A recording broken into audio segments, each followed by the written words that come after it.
Oh, the 5 a.m. is in. The winds are still at 130 miles per hour. Category 4 hurricane, gust of 160 miles per hour. Pressure 928 millibars. It did speed up just a bit. Northwest, moving at northwest at 8 miles per hour. So as we look at the cone, this will be telling us a lot more that we need to know, as the cone will show us when we are expecting landfall in the matter of hours. Still keeping it as a category 4. I'm going to go back on the screen. You may not be able to see it, but we can time it out here for you, letting you know it looks as though landfall could be anywhere between 7:40 into 8:20 or so. And then again, since it is such a large eye wall that we're talking about, this system will take some time. We had told you not to be, thinking you're out of the woods after you see this first band, the first part of the eye wall coming through, because you're going to have to deal with the other side of the storm. Once you get that eye wall through and hopefully, everything is fine and you're making it through for the second half of the storm, it's going to be rough. I mean, I think our main focus for you is to get through this and make sure you're in an interior room. Again, have your shoes on. You were talking about a category 4 hurricane making landfall in the lower Keys. And once that second side hits, after you're through with the eye, the wind comes from the opposite direction. So imagine the stress that puts on a structure to be pushed one way severely by those winds, and then pushed the opposite direction as well. So the best thing, again, you could do is just try to brace yourself and your surroundings as best you can. And don't even if you have the impact windows, this is a category 4 hurricane. Try to be away and in an interior room. Put as many walls between you and these winds as you possibly can. So say that again, Luke, because I don't think everybody knows that. How does that work? So let's say you're in your home and you can feel the winds on the east side, then you're going to start to feel them on the west side? Yeah, let's go ahead and pop up a Graphics 42 if you would, please, and I'll explain. It's pretty easy to see as... Let me interrupt just for a second. On the 5 a.m. update, the center of Hurricane Irma is 40 miles south-southeast of Key West, Florida. 40 miles. 40 miles, and the gusts have increased from 150 to 160 miles per hour. The sustained are the same. And tack on to that 8, if you're on the right side of this, if you're on the east side, tack 8 miles per hour on top of that. Now you could subtract that on the west side. But let's say that you are we'll look between Key West and Marathon. You'll get your winds from the east like this on the top side of this hurricane. Then after the eye passes, there it comes from the other direction. Now it's coming from the west. So that's going to, again, put a tremendous amount of stress on your structure as the winds around it 130 plus miles per hour from the opposite side after that eye passes through. And you'll have that long break, about an hour and a half, 2 hours, something like that. And then boom, here it comes from the other way. Wow, that's fascinating. That's very interesting. Yeah, the eye wall still very intense. I don't see, of course, there's no weakening. It's actually strengthened. Pressures remain the same, but gusts going up for us. It's a very big wind field and picking up speed a little bit as the Hurricane Center had forecast. So we're T-minus about 2 to 3 hours from the eye wall reaching the middle and lower Keys. Earlier, we were talking about the separation, the inner and outer eye wall. What have you seen developmentally there? Have they come back together? Yeah, we're down to one eye. We have one constricted eye. So again, the way that works is if you have a really strong hurricane at its peak, it's going to have a very small but very well-defined eye.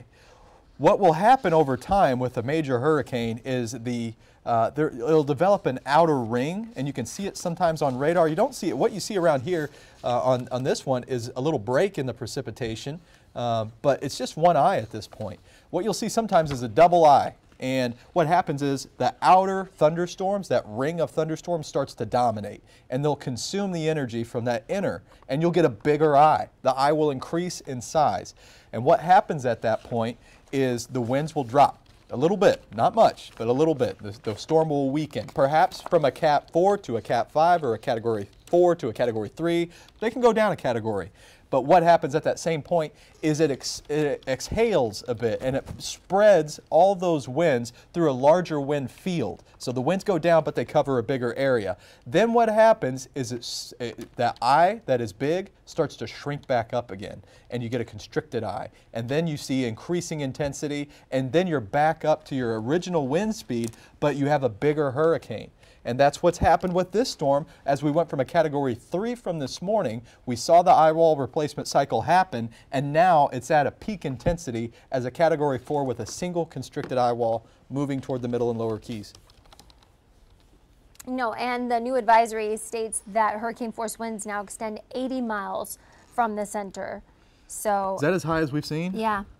So each time that this process has happened, it seems to get further out and further out. The wind field gets bigger and bigger. So that's how large and, I mean, that's how much of a monster we would say that the storm is. So if you want to do 80, maybe draw the line 80 miles. So therefore, most likely our friends, the people that were just talking to us in Key Largo, they could be dealing with hurricane force winds once the system does push on shore right over. Yep, they close enough. Oh, we have Dr. Brennan from the Hurricane Center? Yes, we would like to join you this morning. Good morning, Dr. Brennan. I know that you've been working very hard giving us these updates on Hurricane Irma. We got the 5 a.m. advisory. No surprise that the system's a Category 4 because that's what you guys have been forecasting for quite some time. Tell us a little bit about knowing that it's moving to the northwest at 8 miles per hour and headed for the lower Keys. Right, yeah, at this point, Irma is only about 40 miles to the southeast of Key West. The northern eye wall will be approaching the lower Keys here in the next couple of hours, and the center will move across the Keys, so we're going to expect a rapid rise in the wind speed, the sustained winds. These areas are going to experience the core of those Category 4 winds, and the storm surge is going to increase, and this strong southerly flow to the right of the eye is going to push the storm surge up along the southeast coast of Florida, especially southern Miami-Dade County, in the middle and upper Keys. And then after the center goes by, you're going to get the northerly wind that's going to push the storm surge onto the Gulf side of the lower Keys. So a very dangerous few hours coming up for anybody who's still in the Florida Keys, unfortunately. Dr. Brennan, I have a question about the Keys and storm surge. We talk about onshore, offshore flow for the mainland. Does that matter at all when you're talking about the Keys, or will it inundate all the way across those small islands? It certainly could inundate the entire island. In some cases, the storm surge we're expecting in that region is about 5 to 7 feet, I think, of inundation, and that's enough to certainly, or 5 to 10 feet, and that's certainly enough to inundate some low-lying areas and perhaps some of the smaller islands altogether. So that's why everybody from the Keys was urged so strongly to evacuate, not just for the surge hazard, but for the wind. We also noticed the wind field did expand. Hurricane force winds extending now from 80 miles from the center, and tropical storm force winds 220 miles from the center. Yeah, Irma is a very large storm. You know, we're starting to see sustained tropical storm force winds in portions of mainland South Florida now, and those winds are only going to increase during the morning this morning until Irma makes its sort of closest point of approach to the east coast of Florida is going to be sometime during the day today. So conditions are going to continue to deteriorate here, and then they'll gradually get better, but it's going to take quite a while into tonight, maybe even early Monday morning before the winds calm down. But then we're going to still have the heavy rain threat. We could see rainfall totals of 10 to 15 inches, as high as 20 inches, and those rain bands are going to continue streaming out of the Caribbean and out of the Florida Straits into Florida, even as Irma's center moves all the way up here into North Florida and into Georgia over the next couple of days.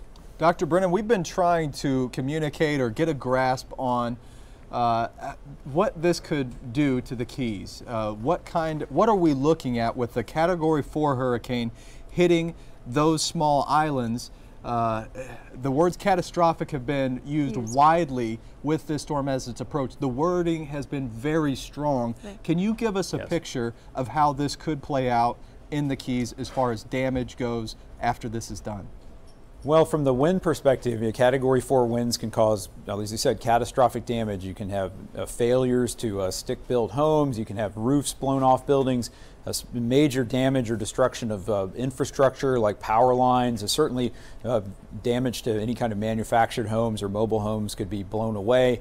And then the storm surge on top of that, the force of the water in combination with the wind could literally wipe structures away entirely. So that's again why people were urged so strongly to leave the Keys. And there could be significant structural damage to infrastructure that could make it very difficult to get back through the Keys and move around, since they're so isolated and connected by bridges. So it could be a very long recovery period down there.